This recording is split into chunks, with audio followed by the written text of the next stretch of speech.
तर आपण मगाशी हेच पाहत होतो की ज्याची आपल्याला प्रॅक्टिस करायचं आहे त्याचा अभ्यास आपल्याला करायला लागतो. त्या दृष्टीने रामचरित्राचा अभ्यास हा उपयोगी ठरणार आहे. महाराजांनी द्विसाहस्रीच्या सुरुवातीला सांगितलेलं आहे, जेव्हा ईश्वराची कथा गुण आपण पाहतो किंवा त्याचं चिंतन करतो तेव्हा तो परमात्मा आपल्या चित्तात उतरून आपले सर्व मल दूर करतो. तर तसं हे आणि चरित्रात भावार्थ रामायणात एक अजून हे पाहिलं आपण, कोणतीही भाषा बोलताना एखादं नाव एकदा घेतल्यानंतर इतर वेळी सर्वनाम वापरतो. पण नाथ महाराजांनी ह्याच्यात अजून एक दया करून एक आयडिया करून ठेवले की ते बऱ्याच वेळा परत राम राम हे रिपीट करतात. म्हणजे असं वाटतं की आपण वाचता वाचता आपण राम नामाचा जपही आपोआप आपल्याकडनं होतोय, इतकं ते राम नाम त्यांनी त्याच्यात गोवलेलं. तर असं हे रामांचं चरित्र आहे. सगुण ब्रह्म आपण म्हणत होतो, ते सगुण ब्रह्म हे श्रीराम आहेत. आणि ते जर चरित्र आपण वाचलं तर ते आपल्या अंतर्यामी शिरून मल सगळा दूर करून आपल्या आतल्या अंतर्यामी त्यांच्याच रूपाची शी आपलं एकत्व साधून देतात. आणि मग परमात्म रूपाशी साधून मग सर्व एकच आहे ह्या वासुदेव सर्वपर्यंत महात्मा तो जाऊ शकतो. तर हे रामनामाचं महत्व आहे. आता याच्याबरोबर मागे दुसऱ्या कोणत्या तरी कॉन्टेक्स्टमध्ये हा विषय थोडासा कदाचित आला असेल की भगवान पहिलं म्हणजे अवतार कशा करता येतात. तर अवतार अशा करता घेतात, क्लिअर कट गीतेत सांगितलेले भगवंतांनी काय सांगितलेलं आहे, फेमस श्लोक आहे, सगळ्यांनाच माहिती आहे तो, की यदा यदा ही धर्मस्य ग्लानिर्भवति भारत अभ्युत्थानम अधर्मस्य तदात्मानं सृजाम्यहम् परित्राणाय साधूनां विनाशाय च दुष्कृतां धर्म संस्थापनार्थाय संभवामी युगे युगे. आता मागेही आपण वेगळ्या कोणत्या तरी विषयात हे पाहिलेलं आहे, पण बरीचशी लोक नवीन आहेत आणि हा अख्ख्या विषयाला ते खूप रिलेव्हंट आहे, म्हणून ते घेणं आवश्यक वाटते. की प्रत्येक वेळी राम कृष्ण असाच अवतार घेऊन येतात किंवा महाराजांचा अवतार घेऊन येतात असं नाहीये. तसंही करतात ते, पण जेव्हा जेव्हा एखादी व्यक्ती धर्मग्लानी घालवायला प्रयत्न करते, जेव्हा जेव्हा एखादी व्यक्ती धर्म अधर्माचा नाश करायला प्रयत्न करते, अगदी छोटस आहे, छोट्यात छोटं उदाहरण म्हणजे एखादी व्यक्ती ठरवते की मी लाच घेणार नाही आणि देणार नाही. असं जेव्हा ती ठरवते त्यावेळी ती बुद्धी त्यांना कोणी दिलेली आहे, भगवंतानी. ती बुद्धी स्वतः तेच झालेले आहेत. आपण पाहिलं देवी स्वरूपी या देवी सर्व भूतेषु बुद्धिरूपेण संस्थिता. त्यामुळे पंचायतन यागामध्ये आपण पाहिलं की देवी हीच ती बुद्धिरूप आहे. म्हणजे याचाच अर्थ काय, ज्यावेळी भगवान आपल्या अंतरंगात जास्त प्रकट होतात तेव्हा आपण अधर्माची ग्लानी घालवायला प्रयत्न करतो. तेव्हा आपण साधूंचं, साधूंमध्ये आपणही आपल्या बुद्धीचं संरक्षण करतो, दुसऱ्यांच्या बुद्धीचं संरक्षण करतो.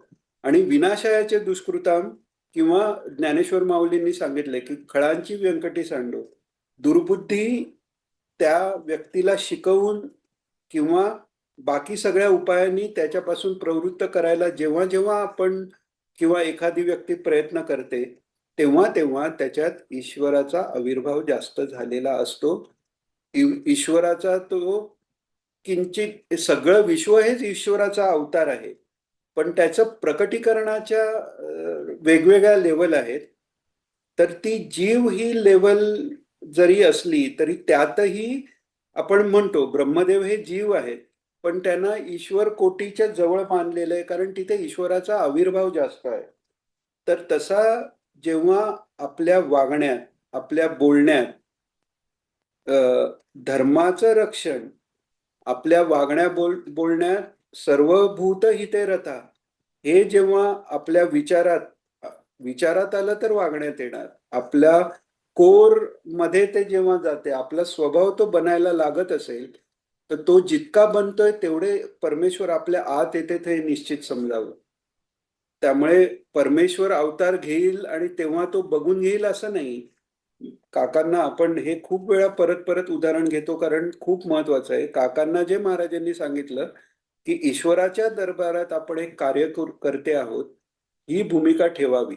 तर ही भूमिका, कार्यकर्त्याची भूमिका काय आहे? त्यांचं कार्य करणं. त्यांचं कार्य काय आहे? तर परित्राणाय साधूनाम विनाशायचे दुष्कृता. त्यांचं कार्य काय आहे की धर्मग्लानी घालवणं आणि अधर्माचं उच्चाटन करणं. तर ह्यात जेवढा आपण भाग घेऊ तेवढा ईश्वर आपल्यात प्रकट होणार आहे.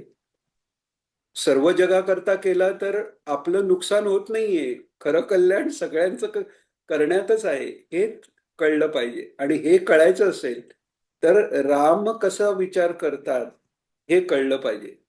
मगाशी आपण पाहिल्याप्रमाणे माझ्या पत्नीला नेलं त्याकरता रावणाला मारलेलं नाहीये.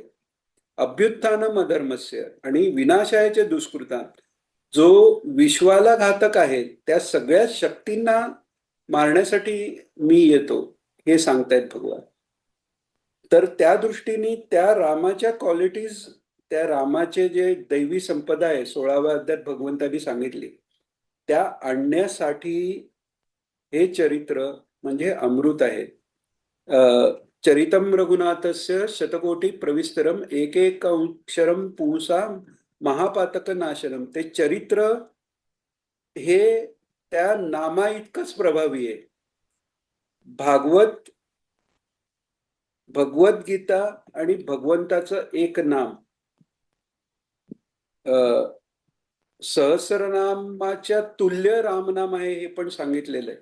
हे सगळ्यांचे परिणाम एकच आहेत. आपल्या आवडीप्रमाणे आपण वेगवेगळे हे करत जातो की महापातक, एक एक अक्षर मंत्ररूप असल्याने महापातक नाशक हे आहे. तर हे रामावताराचं चरित्र आहे, हे महत्व आहे.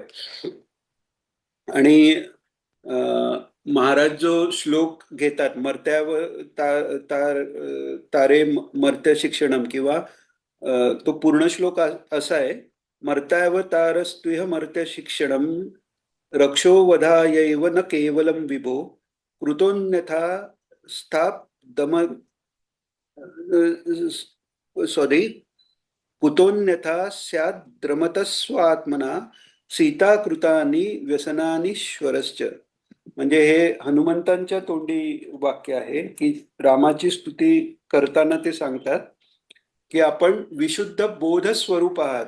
दासबोध हा ग्रंथ कशासाठी आहे? राम काय आहेत हे कळण्यासाठी आहे.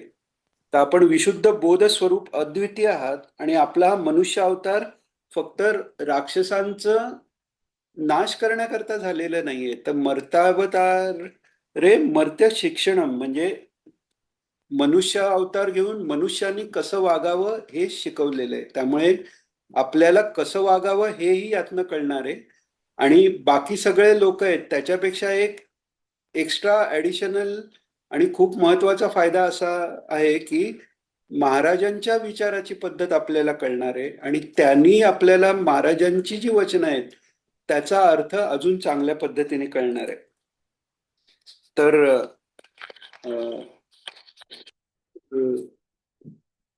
हे म्हणजे रामाचं चरित्र बघताना म्हणजे आपण भावार्थ रामायण घेऊन जिथे जमेल तसं वाल्मिकी रामायणाचे रेफरन्स जिथे जिथे आपल्याला शक्य असेल, हे काही आपलं सत्संग म्हणजे असं काही नाहीये की एकानी बोलायचं बाकीच्यांनी ऐकायचं. सगळ्यांचा जेवढा सहभाग जितका जास्त होईल ह्याच्यात तेवढं हे अधिक फुलत जाईल. एखादी महाराजांची आठवण, जसं आपण भागवतात पाहतो, भागवत बऱ्याच वेळा वाचून ऐकून झाल्यामुळे त्यातले प्रसंग लगेच आपल्याला लक्षात येतात की या ठिकाणी श्रीकृष्ण भगवान असे बोललेत, महाराजही या ठिकाणी असे बोललेत. ती साम्यस्थळ आपल्याला बऱ्यापैकी माहिती आहेत. तशी ही रामायणात आपल्याला ती अजून मिळणार आहेत कारण एक वे ऑफ ऑपरेशन म्हणजे एक त्या अवतारात वागण्याची जी पद्धती आहे त्याच्यात बरचसं साम्य आहे. एक्झॅक्ट सेम का नाही म्हणता येत, कारण या अवतारात अजून आपण म्हणतो ना की नॉर्मल शर्यत असते, त्याच्यापेक्षा अडथळा शर्यत ही कठीण आहे. तर तसा जे मर्यादा पुरुषोत्तम मधल्या मर्यादा ज्या क्षत्रिय धर्माला आहेत त्याच्यापेक्षाही ब्राह्मण धर्माला मर्यादा जास्त आहेत. आणि तो श्रेष्ठ प्रतीचा धर्म, श्रेष्ठ प्रतीचं जे काही कर्म आहे त्याच्यातही राष्ट्रीय पंडित आहेत, शंकराचार्यांनी सन्मान केलेला आहे.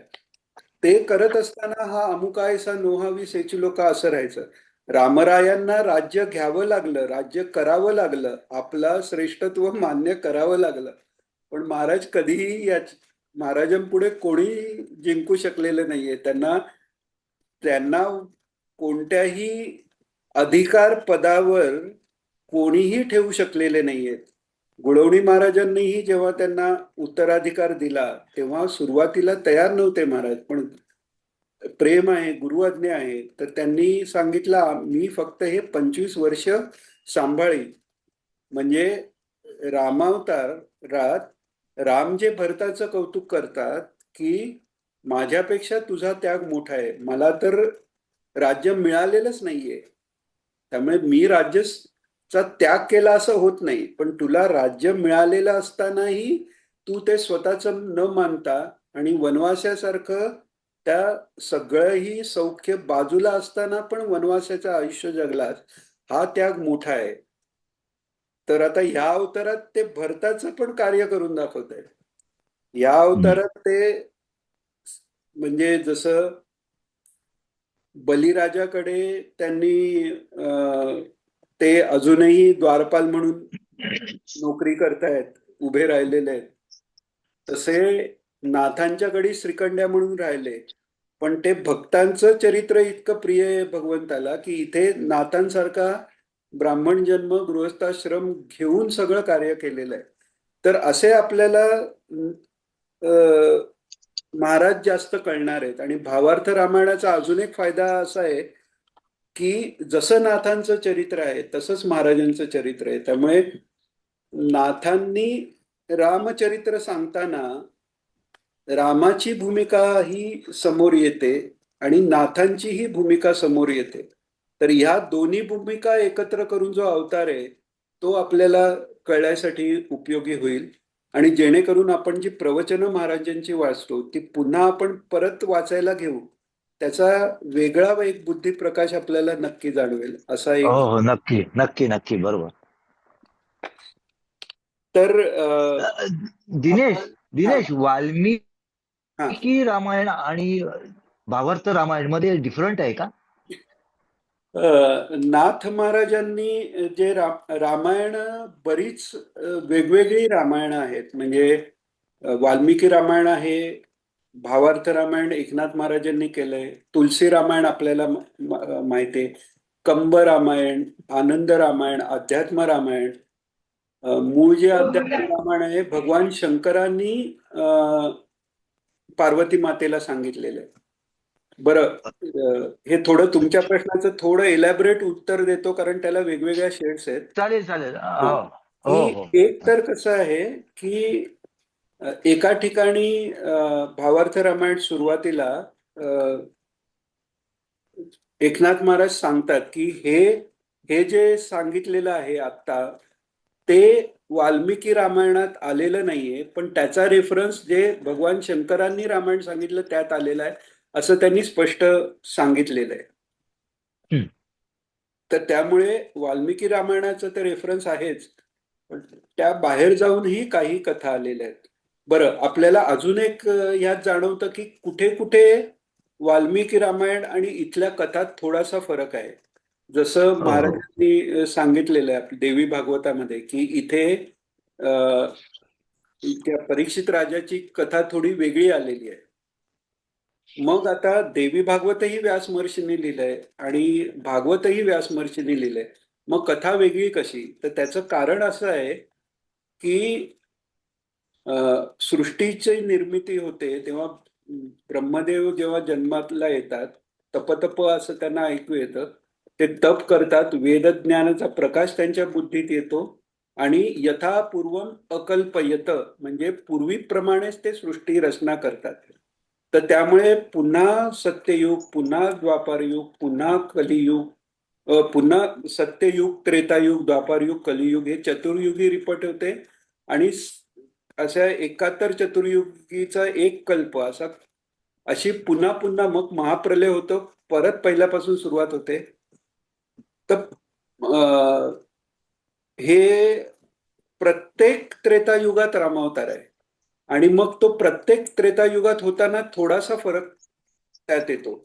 आता फॉर एक्झाम्पल ह्या आत्ताचा जो इंद्र आहे, ही जी कल्प आता 28 युग झाली, 28 चतुर्युगांचा पिरियड झाला. युगे 28 म्हणजे 28 वेळा 4 युग येऊन गेलेली आहेत. तशी 71 होतील तेव्हा जे कल्प संपेल तेव्हा त्याच्यानंतर सप्तऋषी बदलतात, इंद्र बदलतो, मनु बदलतो. तो इंद्र बदलून पुढच्या वेळी बलिराजा इंद्र होणार आहे. मग या व्यक्ती बदलल्यानंतर कुठेतरी काहीतरी फरक होतो. तसा प्रत्येक कल्पातल्या अवतारात काहीतरी थोड्याच त्या चरित्रात थोडाफार फरक होतो. आत्ताच्या ह्याच्यात पाहिलं तर काही इंग्लिश अच्छा. मूव्ही दाखवतात, पॅरलल युनिव्हर्स म्हणा, की सेम व्यक्ती पण त्या दुसऱ्या युनिव्हर्समध्ये थोडंस काहीतरी बदलतात. तर त्यामुळे हे थोडेसे फरक येतात. बरोबर. तर ते त्या दृष्टीने आपल्याला समजून घ्यायला लागतात आणि हे महाराजांनी त्यांच्या प्रवचनातही सांगितलंय की असा विरोधाभास आपल्याला दिसतो कारण आपण त्याचा अर्थ लावण्यात एक्सपर्ट नाही.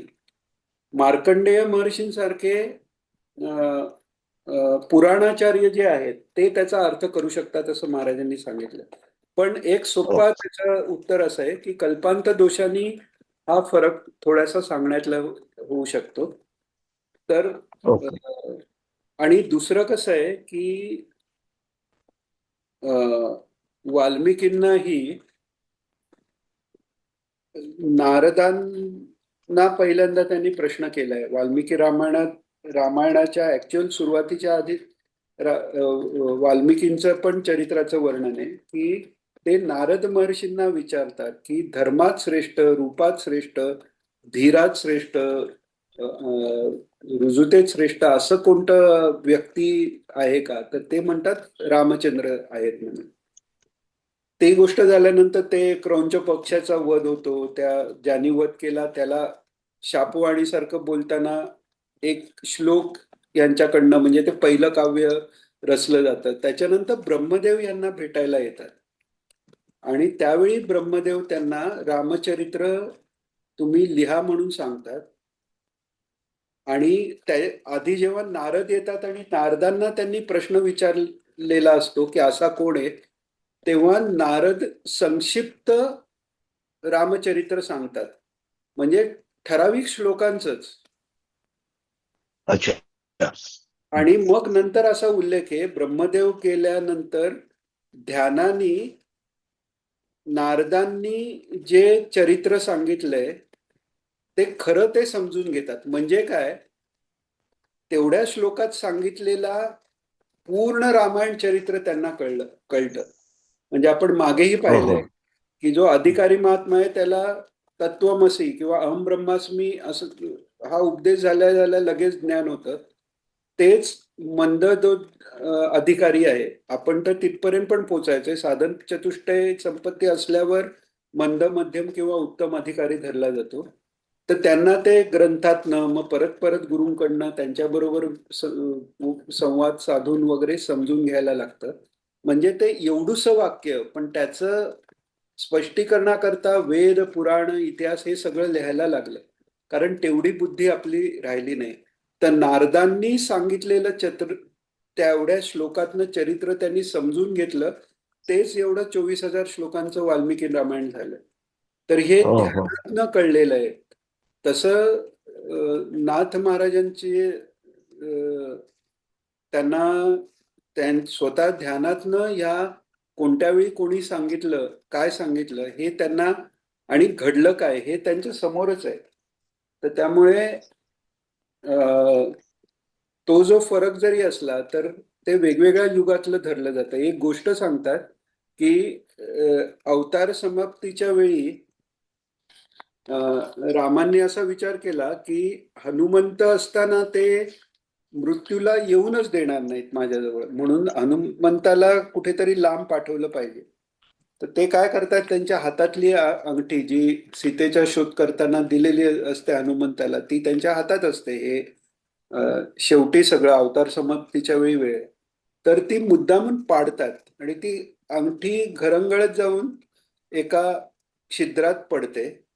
ती आणायला हनुमान आत जातात, तर ते छिद्र थेट पाताळापर्यंत जातं.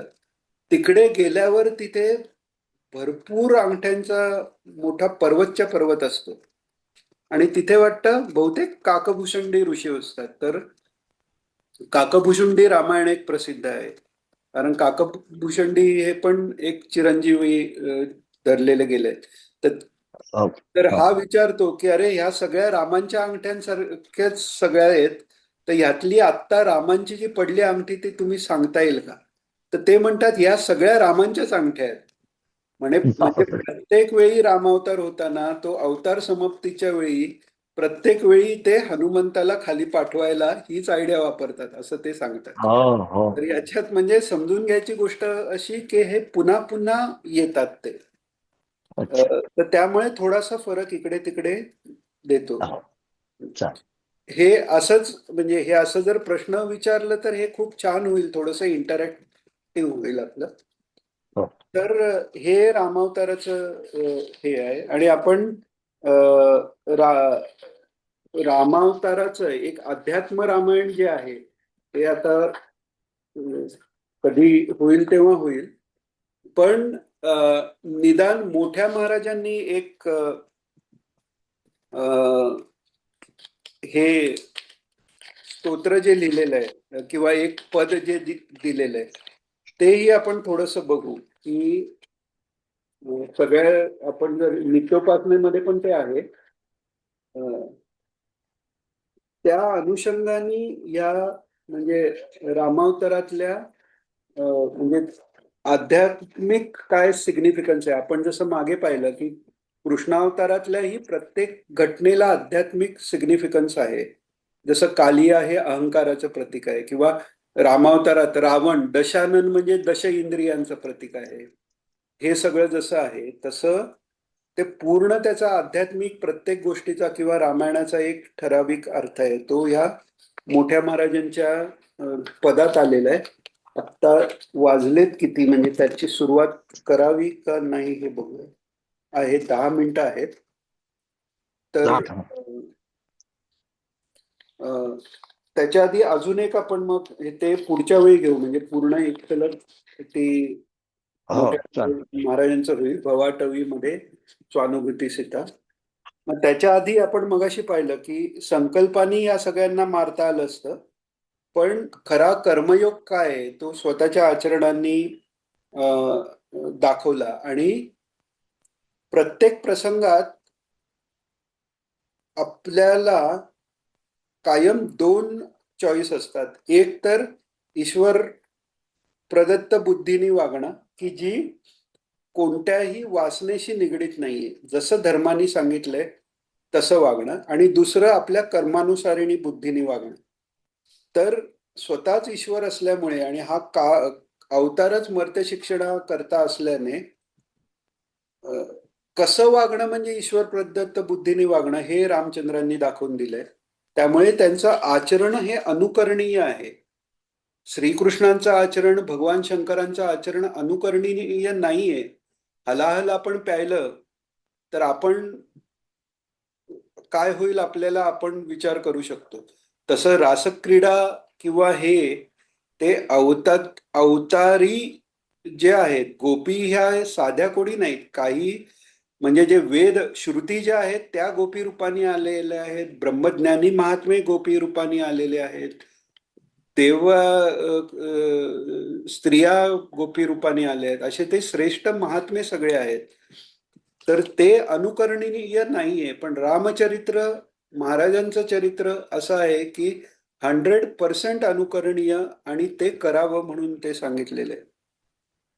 आणि हे वागून काय केलंय तर बुद्धीचं संरक्षण केलेलं आहे. एक आपण म्हणतो ना, आपल्याला जर एखादी गोष्ट येत नसली, हल्ली आपण काय करतो, म्हणजे एखादा पदार्थ येत नसला तरी युट्यूबवर आपण कोणत्या तरी कुकचं पाहतो. म्हणजे काय, जे स्टँडर्ड आहे ते फॉलो केलं तर आपण लवकर शिकतो. तसं ते एक जगण्याचं स्टँडर्ड करून रामरायांनी दाखवून बुद्धीचं संरक्षण केलंय. म्हणून बुद्धिदे रघुनायका आपण जे पाहिलं, त्याच्याकरता त्या रघुनायकाकडे बुद्धी का मागितले, कारण शुद्ध बुद्धी कशी असते हे दाखवणारे, आचरण करून दाखवणारे, सवितृ रूपाने बुद्धी प्रकाश करणारे, गणेश रूपाने संरक्षण करणारे, देवी रूपाने बुद्धिरूप, शंकर रूपाने बुद्धीला मेधा पर्यंत नेऊन त्याचा बुद्धीचा लय करणारे आणि म्हणजे बुद्धीचा लय करून अहंकाराचा पूर्ण लय करून शुद्ध बुद्धी पूर्ण देणारे भगवान विष्णू रूपानी, हे सगळी ज्या रूपानी तेच बुद्धिदाते आहेत. म्हणून समर्थ व्यवहारिक ही अडचणी असली तरी मागतायत काय, बुद्धी. कोणाकडे मागतायत तर बुद्धी दे रघुनायका, हे आपण मागे पाहिलं. तर योगक्षेमम वाहम्यम हे काय नुसतं तुम्हाला पैसे देऊन किंवा खाण्यापिण्याची व्यवस्था करून नाही, तुम्हाला कसं वागायचं हे शिकवून योगक्षेम भगवान साध्य करून देतात. हे उपयोग आहे. आणि दुसरं एक उदाहरण पाहिजे ना, म्हणजे आपण बघतो की आजच्या काळात असं होतं की सत्याचा विजय दिसत नाही, सज्जन लोकांचा सक्सेस दिसत नाही, तर वाईटावर सत्याचा विजय होतो हे दिसण्याकरता ते झालेलं समोर असलं तर त्याच्यावर विश्वास बसेल. या दृष्टीनेही ह्या चरित्राचं अवलोकन उपयोगी पडणार आहे आपल्याला. आणि बऱ्याच वेळा आपण हे पाहतो की लोक ग्रहांचं महत्व, ज्योतिषाचं महत्व, हेही महत्व आहेत, पण त्या सगळ्या ग्रहांना ज्यांनी ताब्यात ठेवलंय, पायाखाली शनीला उपडं धरलेलं आहे, त्या रावणाचेही ग्रह फिरवण्याची शक्ती ज्यांच्यात आहे, आणि तीही कशी, त्यांच्या संकल्पाने ते न करता मानवी प्रयत्नाने ते करून दाखवणारे, हा मोठा आदर्श, मोठं मोटिवेशन जगापुढे रामरायांनी केलेलं आहे. तर आध्यात्मिक रहस्याकडे वळताना आपण, मला वाटतंय, एक थोडीशी सुरुवात करू आणि आपण थांबू. आतापर्यंत कोणाला काही विचारायचंय किंवा काही सांगायचंय का? अजून आहेत 10 मिनिट. तर पूर्ण आध्यात्मिक रहस्य करणं ते फार कठीण आहे. भागवतातही आपण पाहतो एखाद दोन कथेचा, जे अर्जुनाला घेऊन गेले, त्या अर्जुनाचा अहंकार दूर करायला त्या काळोखी मार्गाने महाविष्णूपर्यंत घेऊन गेले, त्या कथेचा आध्यात्मिक अर्थ आपण मागे पाहिला. तसा प्रत्येक कथेला अर्थ आहे. महाराजांनी एका प्रवचनात सांगितलंय की भगवानांच्या एक एक चरित्राचा आयुष्यभर विचार करून मुक्त झालेले महात्मे आहेत. मग त्यात महाराज सांगतात की श्रीकृष्ण भगवंतांनी माती खाल्ली, मग त्याचा विचार, मग श्रीकृष्ण भगवंतांनी मातीच का खाल्ली, म्हणजे काय, मातीच का खाल्ली, मग पानं किंवा दुसरी काही वस्तू का नाही खाल्ली, मग माती खाल्लीच का, म्हणजे जर पृथ्वी देवतेची सेवा घ्यावी म्हणून माती खायची असेल तर मग ती खाल्ली का, अंगाला लावून घेतली असती. मग म्हणजे पहिला विचार काय, मातीच का खाल्ली, दुसरा विचार काय, माती खाल्लीच का, अजून एक विचार का, भगवान कृष्णांनीच का खाल्ली, म्हणजे बाकीच्या अवतारात का नाही खाल्ली, रामावतारात का नाही खाल्ली, वराह अवतारात का नाही खाल्ली. वराह अवतार तर वराहाचा नॉर्मल गुण आहे की तो चिखलात लोळतो असं असताना. तर ह्या पद्धतीने नुसत्या एका एका चरित्रातल्या वाक्याचा जर विचार झाला, जे आपण पाहिलं ना, एक एक अक्षर पुंसा महापातक नाशनम, इतकं त्या अक्षराला महत्व देऊन जर विचार झाला, रामायणाचा असो महाराजांच्या चरित्राचा असो, महाराजांच्या प्रवचनाचा असो, एक एक अक्षर मंत्रमय तिथे आहे. त्यामुळे महाराजांचं म्हणून आपण पूर्वी झालेली प्रकाशनं परत का करतो, की व्याकरणाचे आधुनिक नियमाप्रमाणे किंवा बोलताना महाराजांनी बोलण्याच्या पद्धतीने लिहिलंय ते सरळ करू, असं जे मागे पुढे झालंय. सत्पुरुष भगवंताच्या वाणीबद्दल तसं करून उपयोग नाही, कारण आपली तेवढी बुद्धी नाही ते समजायचं. द्विसहस्री लिहिल्यानंतर मोठ्या महाराजांना वाटलं की एक दोन ह्याच्यात व्याकरणात काहीतरी मागे पुढे, म्हणून ते बदलायला गेले. तर दत्तप्रभू म्हणाले ते वेगळ्या दृष्टीने हे बरोबर आहे आणि ही माझ्या प्रेरणेने झालेलं आहे, हे तू बदलायचं नाहीस. हे जे आहे हे आपल्याला महाराजांच्या शब्दाबद्दल कळलं पाहिजे, हे या रामायणाबद्दल कळलं पाहिजे. एक एक अक्षर महापातक नाशक करणार आहे. त्या श्रद्धेनी आणि त्या फोकसनी जर वाचलं गेलं तर महापातकच जर राहिली नाहीत म्हणजे शुद्ध बुद्धी झाली तर गुरु तर आपल्याला आहेतच लाभलेले, म्हणजे ज्ञानाचा प्रकाश व्हायला वेळ लागत नाही. होतं काय, आपलं त्या फोकसनी वाचलं किती जाईल. भागवतात कथा आहे त्या जो गोकर्णाचा बंधू आहे धुंदुकारी, तो पिशाच्च्या अवस्थेत आहे, तो तो मुक्त झाला, बाकी सगळे मुक्त नाही झाले पहिल्या भागवत सप्ताहाने, कारण तो उपाशी राहून दिवसभर ते ऐकल्यानंतर बाकीचा सगळा वेळ नुसता चिंतन करत राहिलेला आहे आणि तो मुक्त झाला. म्हणजे हा हा नाही नाही, म्हणजे त्यांची ती पिशाची तपश्चर्या होती म्हणून तो मुक्त हा झाला जितकी सर. तळमळ, जितका श्रद्धा जास्त, तितका हम्म. याचा आपल्याला फायदा होणार आहे. आणि सर्वात मोठा फायदा हाच आहे की महाराज कसे आहेत कसे आहेत ते महाराजांनी स्वतःबद्दल सांगितलेलं नाही.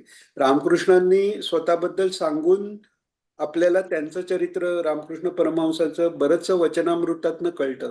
तसं महाराजांचं जे कळत नाही, तर ही सोय त्यांनीच केलेली आहे की जसं आपण बघ म्हणतो ना, एखादी अमूल्य गोष्ट असेल तर ते ट्रेजर हंट ठेवतात. म्हणजे इथे एक चिठ्ठी असते की हा इथून तुम्ही ते जा, तिथून ते जा. तसं महाराजांनीही प्रवचनात हे जे ग्रंथ आहेत त्याची माहिती देऊन हे सुचवले की हे जसं जसं तुम्ही अभ्यासाल तेव्हा खऱ्या अर्थाने माझ्यापर्यंत येऊन पोचाल. तर महाराजांपर्यंत खऱ्या अर्थाने पोचून मग ते परिप्रश्नेनं सेवया करून पुढे आत्मज्ञान जर व्हायचं असेल, त्यांची भक्ती प्राप्त व्हायची असेल, तर त्यांनी जे जे ग्रंथ आपल्याला सुचवले ते प्रवचनात ज्या ज्या ओव्या घेतात ते ज्या ग्रंथातलं घेतात त्यातलं जेवढं शक्य असेल ते आपण अभ्यास केला पाहिजे. हा काही शुष्क ज्ञानाचा म्हणून नाहीये, हे एक साधं प्रेम आहे. महाराजांनी सांगितलेलं आहे आपल्याला, महाराजांनी सुचवलेलं आहे. महाराजांनी नोकरी लावाय करता जर सुचवलं तर आपल्या 108 पाठ घोरात कष्टाचे बरोबर होतात. पण हे हम्म. केवळ प्रेमा करता. महाराजांनी नुसतं शब्द म्हणून जरी वाचलं हे एक, आणि अजून एक अनुभव आता म्हणजे सगळीकडनंच रामाचं येतंय, तर त्याचा अजून एक अनुभव म्हणजे आता या रामनवमीच्या निमित्ताने एका म्हणजे गुरु भगिनींनी ही आयडिया सुचवली की आपण जे साईटच्या निमित्ताने दत्त विचार शलाका म्हणजे महाराजांचा फोटो आणि विचार असे हे करतोय नाही का, वसुधाताई आणि प्रसाद हे करतोय, तसं त्या यांनी सुचवलं की थोडंसं अजून ते डायनॅमिक करू, थोडं इंटरेस्टिंग करू. तर त्यातनं अशी कल्पना निघाली की एक स्लाइड शो बनवायचा 2-3 स्लाइडचा आणि रामाबद्दल महाराजांनी जे प्रवचनात सांगितलंय ते घ्यायचंय. तर त्यात आधी थोडंसं आमचं हे केलं चाललेलं की चरित्र नुसतं घ्यायचं की त्यात सांगितलेले नुसते विचार घ्यायचे की त्यातले तत्वविचार आले ते घ्यायचे, सिक्वेन्स कसा घ्यायचा कसा घ्यायचा. तर शेवटी मग असं आपोआपच ठरलं की तो चरित्राचा फ्लो आहे त्यात जसं येईल तेवढं घेऊ आणि मग बाकीचं आपल्याला परत आपण वाचतोय तिथे या ग्रुपमध्ये तर कव्हर होतच आहे. आणि त्याला दुजोरा कसा मिळाला, म्हणजे एक तर मी सांगितलं की त्या गोपीगीत ऐकायला गेलो, गोपीगीताचं प्रवचन त्याच्यात रामाचं उदाहरण दिलंय. कृष्णाची सिरियल पाहायला गेलो तर त्या सिरियलमध्ये शेवटी ते कृष्ण येऊन उपदेश करतो असं तो 2 मिनिटाचा पूस, तर त्याच्यात पण रामाचंच उदाहरण की रामांनी प्रत्येक वेळी वेळेवर योग्य निर्णय घेऊन ते पुढे गेलेले आहेत. त्यामुळे ते त्यांचं स्मरण आपण आजही करतो. तसं जर आपण केलं तर आपलंही कल्याण आहे. म्हणजे तिथून पण रामायण आलं आणि हे महाराजांच्या विचारांचं रामनाम नौका म्हणून आपण ही सिरीज सुरू केली. तर त्याच्यात मग विचार नुसता विचार जर घेतले तर त्याच्यात रामाचा उल्लेख नाही असा थोडासा हे होत होता. तर आज प्रेमानंद महाराजांचं मिसेसनी थोडं शॉर्ट लावलेले तर त्याच्यात नेमकं असं आलं की ईश्वराचं चरित्र विचार करताना त्यातले तत्वविचार तर महत्वाचे आहेत, पण ते कथाप्रसंग जास्त महत्वाचे आहेत. कारण ते कथाप्रसंग हे तुम्हाला भावासक्ती देणार आहे. म्हणजे हे पुढचं वाक्य त्यांनी म्हटलेलं नाही, पण ते जास्त महत्वाचं आहे म्हटल्यावर हे लक्षात आलं की तत्वविचारांनी भुक्तीच्या पुढे मुक्तीपर्यंत जाऊ शकतो, पण भावासक्ती जी आहे त्या भगवंताच्या लीला वर्णनात आहे. तर त्या दृष्टीने भावार्थ रामायणाचा विचार करताना त्यातला तत्वविचार फारसा जरी कळला नाही तरी जर मनात जर भाव निर्माण झाला तर ते सार्थकी लागेल. त्यामुळे जितका भाव ठेवून आपण वाचू, ते कसे गेले असतील, वनात कसे गेले असतील, मग ते सीतामाई, तो लक्ष्मण मागे आहे, हे जर सगळं आपण समोर आणू शकलो, मग ते वनात ऋषींना कसे भेटले, स्वयंवराच्या वेळी आधी राम परशुरामांशी कसे बोलले असतील, विश्वामित्रांशी कसे बोलत असतील, त्यांचे जे आश्रमातले मित्रमंडळी त्यांच्याशी त्यांचं बोलणं कसं आहे, हा जितका विचार करू तितकं आपल्याला महाराजांचं चरित्र कळण्याची योग्यता आपल्यात जास्त येऊ शकते आणि आपल्यातही सुधार होऊ शकते.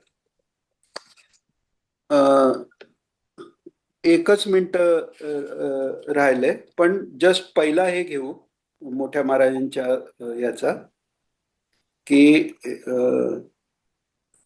तो असा आहे, भवाटवीमध्ये स्वानुभूती सीता घेऊनी अटता आत्माराम. म्हणजे भवाटवी म्हणजे हा संसार आहे आणि त्याच्यात आत्मानुभूती हीच सीता आहे.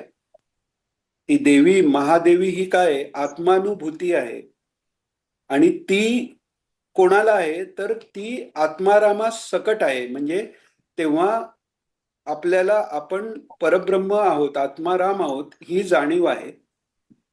पण त्याच्यावेळी त्या बुद्धिरूपी सीतेला विषयमृग तृष्णेची भूल पडली आणि त्याच्यामुळे कपटी रावणाला तिला पळवून न्यायला वाव मिळाला. म्हणजे तो मारीच ही विषयमृग तृष्णा झाली आणि एकदा ती निर्माण झाली की या 10 इंद्रियांना सोकावायला मान मिळतो आणि ते बुद्धीला आपल्या अधीन करतात. इथून या पदाची त्यांनी सुरुवात केलेली आहे. तर आज आपण इथेच थांबू. ही थोडीशी प्रस्तावना कदाचित पुढच्या वेळी पण जाईल. आता बुधवारी गुरुवारी जर आपण घेणार नसू तर आपण सगळ्यांनी एक मात्र ठरवू की भावार्थ रामायणाच्या पहिल्या 5 तरी श्लोकांचा फोटो घेऊन जा आणि रामनवमीच्या दिवशी आपण ते 5 श्लोक सगळ्यांनी वाचू. कुठेही वा वा. एकाच वेळी असं नाही, पण वाचू. कारण तिथे मुख्य उत्सव महत्वाचा आहे. जालन्याला आपण जाऊ सगळेजण. मला तर हा. प्रकृतीने शक्य नाही जाणं. तर तुम्ही सगळे तिथे जाल तेव्हा तिथे जो ईश्वराचा आविर्भाव त्या ठिकाणी महाराजांनी सांगितलेले, महाराज तिथे सर्वत्र व्यापून आहेत. महाराजांचं अस्तित्व तिथे आपल्याला जाणवतं. ते फक्त तिथे तळमजल्यावर बसलेत असं नाही. तिथे जे काय होतंय, तिथे जे शक्तीचा वास आपल्याला जाणवतो ते साक्षात महाराज आहेत. त्यामुळे तो आनंद तुम्ही घ्या.